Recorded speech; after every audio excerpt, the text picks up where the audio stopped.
সুহাইল বিন আমর আরেকজন কুরাইশ প্রধান, তার দুই মেয়ে সাহলা এবং উম্মু কুলসুম তারাও স্বামী সহ বের হয়ে পড়ল। এমনকি তার ছেলে আব্দুল্লাহ হিজরতে চলে গেল। সুতরাং কুরাইশদের সকল গৃহে গৃহে আর্তনাদ শুরু হলো, বিরহ যন্ত্রণার কলরোল শুরু হলো, কান্না শুরু হয়ে গেল। এরকম পরিস্থিতিতে নেতৃবৃন্দ, কুরাইশ নেতৃবৃন্দ আবার মিটিংয়ে বসলেন এবং তারা ভাবতে থাকলেন যে এই হিজরতের দরুন প্রত্যেক পরিবারে পরিবারে যে বিরূপ প্রতিক্রিয়া শুরু হয়েছে, তা তো অবশ্যই একদিন আমাদের এই কর্মতৎপরতার বিরুদ্ধে বুমেরাং হতে পারে। তাই তারা তাদেরকে ফেরত আনার জন্য প্রতিনিধি প্রেরণ করার সিদ্ধান্ত করল। এই সিদ্ধান্ত বাস্তবায়ন করতে গিয়ে আবু জেহেলের বৈপিত্রীয় ভাই আব্দুল্লাহ ইবনে আবি রাবিয়া এবং প্রখ্যাত কূটনীতি বিশেষজ্ঞ আমর ইবনুল আস তাদেরকে প্রেরণ করা হলো। প্রচুর উপঢৌকন দিয়ে, অর্থ কড়ি দিয়ে তাদেরকে পাঠানো হলো। তারা পৌঁছে গেল আবিসিনিয়ায় বাদশাহ নাজাশি আসহামার দরবারে। প্রথমে তারা যে কাজটা করলো, তারা বাদশার চারিপাশে যারা উপবিষ্ট থাকে সেই সকল সভাসদ বৃন্দকে তারা প্রচুর পরিমাণে উপঢৌকন বিতরণ করলো তাদেরকে নিজেদের পক্ষে আনার জন্য, যাতে তারা যখন বাদশার দরবারে অভিযোগ পেশ করবে, কুরাইশ নেতৃবৃন্দের সেই অভিযোগগুলি ওদেরকে ফেরত আনার ব্যাপারে যেন এই সভাসদ বৃন্দ যেন তাদের কথাকে সমর্থন করে। এই কাজ তারা করলো। এরপরে বাদশার দরবারে উপস্থিত হয়ে আমর ইবনুল আস অভিযোগ দায়ের করলেন যে, বাদশাহ, আমাদের সমাজের কিছু ছোকরা জাতীয় আজে বাজে লোক, তারা আমাদের দেশ থেকে পালিয়ে আপনার দেশে এসেছে। তারা না আমাদের ধর্ম পালন করে, না আপনার ধর্মে প্রবেশ করেছে, বরং তারা নতুন একটি অন্য রকম ভিন্ন একটি দ্বীনের অনুসারী হয়ে আপনার এখানে চলে এসছে। আমাদের সমাজের গুরুত্বপূর্ণ গণ্যমান্য ব্যক্তিবর্গ আমাদেরকে পাঠিয়েছে আপনার কাছে বড় আশা নিয়ে যে আপনি তাদেরকে আমাদের হাতে ফেরত দিবেন। আমর ইবনুল আসের এই বক্তব্যের সঙ্গে সঙ্গে বাদশার সামনে থেকে পারিষদবর্গ সমস্বরে বলে উঠল যে অবশ্যই যারা এরকম লোক তাদেরকে ফেরত দেওয়াই উচিত। কিন্তু সম্মানিত ভাই এবং বোনেরা, আল্লাহ রাব্বুল আলামিনের অনন্ত ইশারা হচ্ছে এই যে হঠাৎ করে দেখা গেল এত পরিকল্পিত ষড়যন্ত্রের পরও বাদশাহ নাজাশী বিরক্তির সঙ্গে বলে ফেললেন যে না, আমি কখনো তাদেরকে তোমাদের হাতে সোপর্দ করব না। যারা অন্য দেশকে বিশ্বাস না করে আমার শাসনের প্রতি আস্থা এনে আমার দেশে আশ্রয় নিয়েছে, আমি একেবারে শুধুমাত্র তোমাদের কথা শুনে, একতরফা শুনে আমি তাদেরকে তোমাদের হাতে সোপর্দ করব না। এরপরে সাহাবেদেরকে, মুসলিম সাহাবেদেরকে ডাকা হলো। সাহাবিরা ডাক শুনেই বুঝতে পারলেন কি হতে পারে। সাহাবিরা নিজেদের মাঝে পরামর্শ করে নিলেন এবং হযরত আলীর ভাই হযরত আলী রাদিয়াল্লাহু তাআলা আনহুর ভ্রাতা হযরত জাফর বিন আবি তালিব রাদিয়াল্লাহু তাআলা আনহুকে তাদের আমির হিসাবে বানিয়ে তাকে সামনে নিয়ে তারা বাদশার দরবারে উপস্থিত হলেন। উপস্থিত হওয়া মাত্রই বাদশাহ প্রশ্ন করলো যে তোমরা এটা কি করলে? না তোমরা আমার দিন গ্রহণ করলে, না তোমাদের জাতির দিন গ্রহণ করলে, তোমরা এটা কি করলে?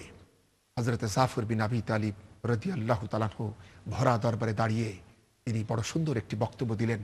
সেই বক্তব্যের ভিতরে তিনি তুলে ধরলেন আরব জাহিলিয়াতের ধর্মীয়, সামাজিক এবং নৈতিক অধপতনের চিত্র তিনি তুলে ধরলেন।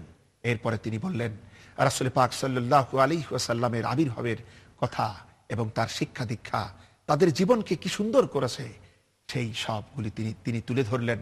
এরপরে তিনি কুরাইশ নেতৃবৃন্দের অমানবিক নির্যাতনের পরিপূর্ণ চিত্র তার সামনে তিনি তুলে ধরে অবশেষে গিয়ে বললেন যে বাদশাহ, আমরা বড় আশা নিয়ে আপনার এখানে এসেছি, জুলমের শিকার হয়ে পরিশ্রান্ত হয়ে আপনার দরবারে এসেছি এই বিশ্বাসে যে আপনার দেশে আমাদের প্রতি কোনো জুলম হবে না। এই কথা বলে তিনি তার বক্তব্য শেষ করলেন। তখন বাদশাহ নাজাশী তখন তিনি পাল্টা প্রশ্ন করলেন, আচ্ছা ঠিক আছে, তোমাদের নবী তোমাদেরকে যা শিক্ষা দেন সেই বাণী তুমি আমাকে শোনাও। এরপরে জাফর বিন আবি তালিব কোরআনে কারীমের 19 নম্বর সূরা সূরা মারইয়াম এর প্রথম দিককার কিছু কথা, যেখানে রয়েছে হযরতে ঈসা আলাইহিস সালাম এবং হযরতে ইয়াহইয়া আলাইহিস সালামের বর্ণনা, এটা তিনি তুলে ধরলেন। তিনি যখন কোরআনে কারীমের তেলাওয়াত শুরু করলেন, বাদশাহ নাজাশীর চোখ থেকে অবিরল ধারায় অশ্রু ঝরে ঝরে তার দাড়ি ভিজে ভিজে পড়ছিল। তার আশপাশের পাদ্রীরাও কান্নায় ভেঙে পড়ল। এরপর তিনি তার তেলাওয়াত যখন শেষ করলেন তখন বাদশাহ নাজাশী বললেন, আল্লাহর কসম, তুমি আজ যা শোনালে আর ঈসা আলাইহিস সালামের যে বাণী আমরা শুনেছি তা সবই একই উৎস থেকে এসেছে। এই কথা বলে তিনি বললেন, আল্লাহর শপথ, আমি কখনোই তোমাদেরকে ওদের হাতে তুলে দেব না।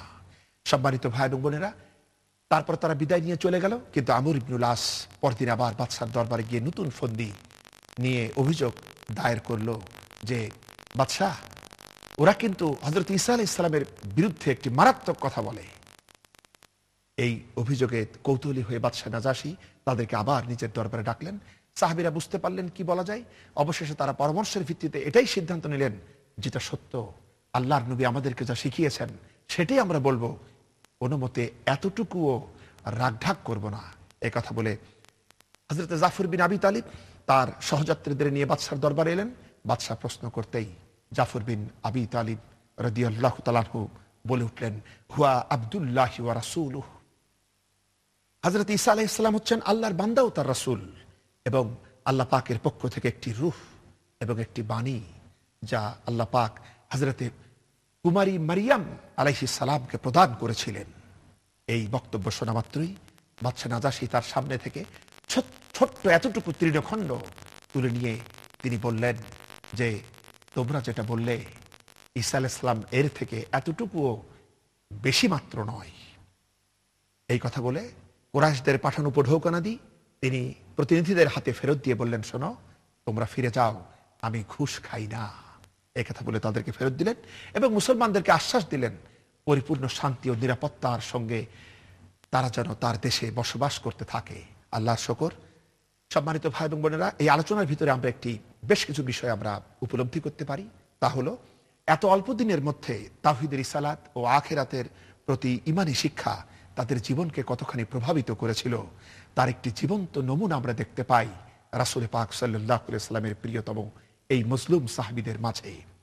বাদশার দরবারে কথা বলতে গিয়ে তারা যেমন সততা, স্বচ্ছতা ও সৎসাহসের পরিচয় দেখিয়েছে, পাশাপাশি তারা দেখিয়েছে দক্ষতা এবং বিচক্ষণতারও। এত স্বল্প দিনের শিক্ষা নিয়ে তারা বাদশার দরবারে রাসূল পাক সাল্লাল্লাহু আলাইহি ওয়াসাল্লামের সঠিক প্রতিনিধিত্ব করেছে অত্যন্ত সার্থকভাবে, যার কারণে অত্যন্ত ইতিবাচক প্রভাব পড়েছে বাদশার হৃদয়ে। তাই বাদশাহ সেই মজলিসেই তিনি রাসূল পাক সাল্লাল্লাহু আলাইহি ওয়াসাল্লামের রিসালাতের ঘোষণা দিয়েছেন তিনি ভরা দরবারে, এবং তিনি ইসলাম গ্রহণ করে নিজেকে ধন্য করেছেন। সম্মানিত ভাই এবং বোনেরা, বিরোধী পক্ষের মারাত্মক কূটনৈতিক চালের মোকাবেলাও ঈসা আলাইহিস সালামের নিখুঁত পরিচয় যেভাবে তুলে ধরা হয়েছে তা এই আধুনিক যুগেও খ্রিস্টান জাতির সামনে দ্বীনের দাওয়াত পেশের ব্যাপারে এটা একটি রোল মডেলের ভূমিকা রাখতে পারে। দাওয়াত দানের ক্ষেত্রে তাদেরকে ইতিপূর্বে যে হিকমা শেখানো হয়েছিল সেটারও সফল বাস্তবায়ন আমরা দেখতে পাই।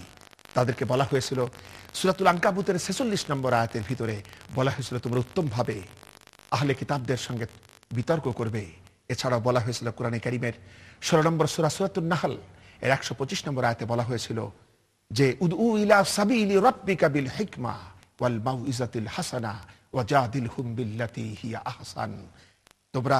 তোমরা হিকমতের সঙ্গে মানুষকে বোঝাবে এবং বিতর্ক যদি করতেই হয় তাহলে তা করবে উত্তম পন্থায়। সম্মানিত ভাই এবং বোনেরা, এরপরে পরবর্তীতে সাহাবে কেরামদের চরিত্র এবং তাদের দাওয়াতের প্রভাব এতখানি হলো যে বাদশাহ নাজাশীর দেশ থেকে তার পক্ষ থেকে ২০ জনের একটি প্রতিনিধি ইসলাম সম্পর্কে জানার জন্য সরাসরি হুজুরের সঙ্গে যোগাযোগের উদ্দেশ্যে তারা মক্কাতে তাশরিফ আনেন।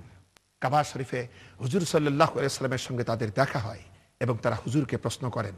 কৌতূহলী হয়ে কুরাইশ নেতৃবৃন্দ তখন এই প্রতিনিধিকে ঘিরে দাঁড়িয়ে যায় এবং তারা হুজুরকে প্রশ্ন করেন, হুজুর জবাব দেন।